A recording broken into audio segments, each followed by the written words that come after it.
ನೀವು ಬೇಕಾದ ತಪ್ಪು ಮಾಡಿರಿ, ಸಾಲಿಗ್ರಾಮನ ಮುಟ್ಟಿ ನಿತ್ಯದಲ್ಲಿ ಸಾಲಿಗ್ರಾಮಕ್ಕೆ ಒಂದು ಶಂಕ ನೀರು ತಗೊಂಡು ಸಾಲಿಗ್ರಾಮದ ಮೇಲೆ ಹಾಕಿ ಒಂದೇ ಒಂದಳ ತುಳಸಿ ಇಟ್ಟು ನನ್ನ ಯೋಗ್ಯತೆ ಇಷ್ಟೇ ಅಂತ ಹೇಳಿ ದೇವರಿಗೆ ನಮಸ್ಕಾರ ಮಾಡಿದ್ರೆ ದೇವರು ಹಿರಿ ಹಿರಿ ಹಿರಿ ಹಿಗ್ಗು ಬಿಡ್ತಾನ. ಅಂತೂ ಇವನು ನನ್ನ ಪೂಜೆ ಮಾಡಿಬಿಟ್ಟ, ತುಳಸಿ ಇಟ್ಟುಬಿಟ್ಟ. ಏಕೇನ ತುಳಸಿ ದಲೇನ, ಒಂದಳ ತುಳಸಿನ ಮೇಲೆ ತುಳಸಿನ ತೆಗೆದು ನನ್ನ ಮೇಲೆ ಇಟ್ರೆ ಇಡೀ ಜೀವನ ಅವ್ರದ್ದು ನೋಡ್ಕೊಳ್ಳೋ ಹೊಣೆಗಾರಿಕೆ ನಂದು ಅಂತ.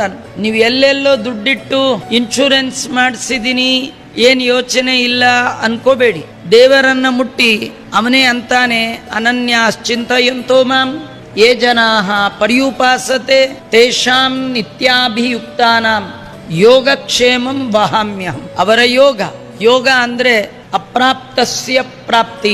ನಿಮ್ಗೆ ಜೀವನದಲ್ಲಿ ಏನ್ ಬರಬೇಕು ಅಂತಿದೆ ಅದು ಇಮ್ಮಿಡಿಯೇಟ್ ರಿಲೀಸ್ ಆಗುವ ಹಾಗೆ ನಾನು ನೋಡ್ಕೊಳ್ತೇನೆ. ಕ್ಷೇಮ ಅಂದ್ರೆ ಪ್ರಾಪ್ತಸ್ಯ ಪರಿರಕ್ಷಣಂ. ಕೊಟ್ಟು ಕಾವನು, ಕೊಟ್ಟದ್ದನ್ನ ರಕ್ಷಣೆ ಕೂಡ ಅವನೇ ಮಾಡ್ತಾನೆ. ಹಾಗಾಗಿ ಕೊಡುವವನು ಕಾಯುವವನು ನಾನೇ. ನೀವು ಒಂದೇ ಕೆಲಸ, ಒಂದ್ ಶಂಕ ನೀರ್ ಹಾಕಿ ಒಂದ್ ತುಳಸಿ ಹಾಕಿ ಸಾಕು.